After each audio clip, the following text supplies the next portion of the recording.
Salut à tous, c'est Mickaël, j'espère que vous allez bien. Aujourd'hui, on fait une quatrième vidéo sur la partie injection SQL. Donc là, on est dans un niveau qui est vraiment avancé. Donc si vous n'avez pas vu les précédentes vidéos, je vous invite tout de suite à aller les voir pour bien comprendre comment cela fonctionne.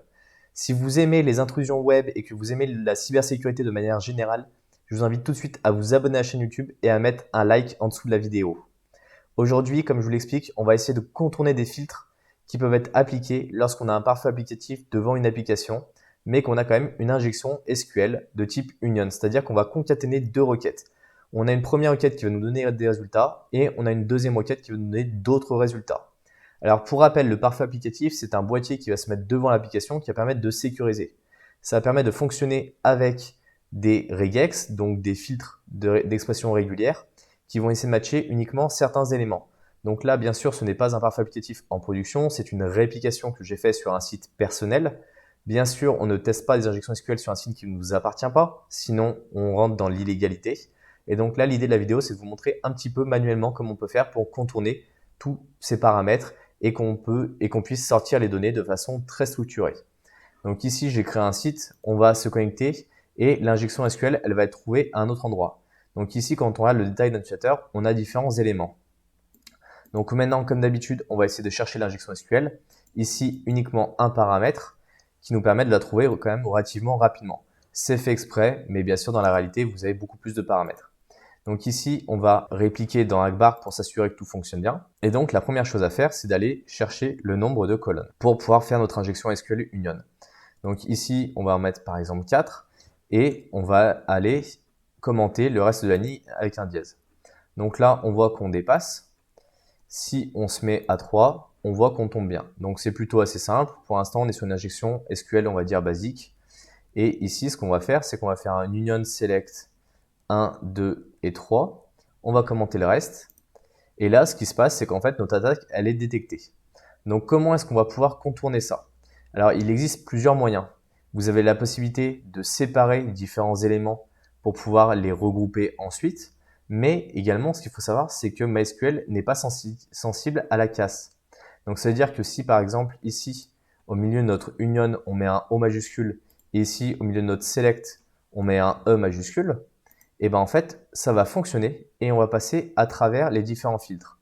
Donc là, ce qu'on va faire, c'est qu'on va déjà enlever les précédents résultats. Et ici, on va mettre des nombres beaucoup plus grands pour qu'on puisse les détecter relativement facilement et qu'on puisse voir où est-ce qu'on injecte. C'est quand même toujours plus simple d'aller chercher les nombres 111, 222, 223, 333 que d'aller chercher 1, 2, 3. Donc là, on voit qu'on a la possibilité d'afficher dans les trois éléments. Donc maintenant, ce qu'on va faire, c'est qu'on va aller lister la base de données qui est accessible pour pouvoir justement travailler ensuite dessus. Donc on va prendre la dernière pour que ça soit plus simple à travailler. Et ce qu'on va faire, c'est qu'on va utiliser le mot database pour aller chercher le nom de la base de données. Donc là, elle s'appelle SQL3. Maintenant, on va aller chercher le nom des tables. Donc là, on va faire groupe concat. On va aller mettre table name. Donc on a ici from information underscore schema .tables where table schema est égal à, et là, ce qu'on va mettre, c'est qu'on va mettre SQL3. Comme ça, on va récupérer les différents éléments. Là, on va exécuter, et là, on voit que l'attaque est détectée. Donc là, on se dit, mince, je suis à nouveau détecté, c'est-à-dire qu'il va falloir que je trouve une parade à tout ça. Donc là, ce qu'on va faire, pareil, on va à nouveau jouer sur les majuscules pour voir ce qui va passer. Donc là, on va ajouter différents éléments. Donc on voit qu'en fait, l'avantage de ne pas avoir de casse sur ces éléments-là, c'est qu'on va pouvoir passer potentiellement à travers. Donc là, on exécute, on voit qu'on est toujours bloqué. On va faire ça ainsi de suite. Pareil sur les conditions. Donc ici, on a les différents éléments. Et là, on voit qu'on est quand même arrivé à passer à travers. Donc bien sûr, on a un payload qui ne ressemble pas forcément à grand-chose. Et là encore, ça reste très lisible. Après, des fois, vous pouvez même concaténer certains éléments. Donc ici, ce qu'on va faire, c'est qu'on va aller chercher les différentes colonnes ensuite de la table Advance. Donc là, tout de suite, on va rajouter End. Donc pareil, on pense à mettre des majuscules au fur et à mesure. Là, on la met Advanced. Et ici, on va changer pour column. On va changer ici, pareil, pour column. Et on va faire exécuter. Donc ici, on voit qu'on a 4 colonnes. ID, username, drawsap et age. Donc nous, ce qui va nous intéresser, c'est le password à l'envers et le champ username. Donc maintenant, ce qu'on va faire, c'est qu'on va aller chercher et on va effacer tous les différents éléments parce que c'est pas forcément ce qui nous intéresse. Et donc là, on va faire username, draw sap. Donc il faut bien garder le même nombre de colonnes. Donc on va rajouter la troisième, from advanced. Et si on fait ça, on est nouveau détecté. Donc on va bien faire la modification. Et donc là, on voit qu'on a tous les éléments, mais bon, c'est pas forcément très lisible. Donc on peut toujours faire quelque chose de beaucoup plus simple, qui est un groupe concat. Donc on va penser tout de suite à modifier la classe. On va lui faire afficher les éléments dans une seule colonne. Donc on va rajouter ici. Ici, on va séparer avec des 2 points et on va exécuter. Et donc là, on voit que c'est quand même beaucoup plus simple. On a l'utilisateur admin et le mot de passe qui est derrière, l'utilisateur Toto, le mot de passe qui est derrière, l'utilisateur test, le mot de passe qui est derrière, l'utilisateur user, le mot de passe qui est derrière, arc, ainsi de suite.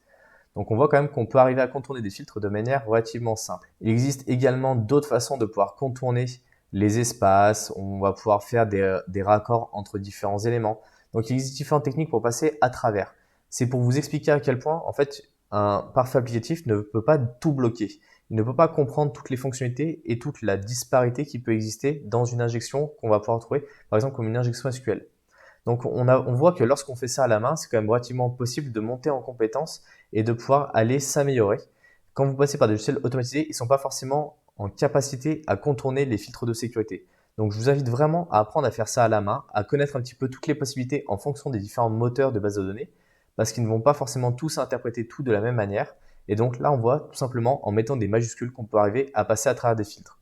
Mais comme je vous dis, il existe beaucoup de manières d'arriver à contourner tous ces filtres de sécurité qui existent. Si vous souhaitez avoir d'autres vidéos sur les injections SQL, que ce soit en blind ou autre, n'hésitez pas à me le dire en commentaire qu'on puisse vraiment aller pousser dans les différents éléments. Si vous débutez dans le secteur de la cybersécurité, je vous invite tout de suite à télécharger le guide. Il est disponible dans la description.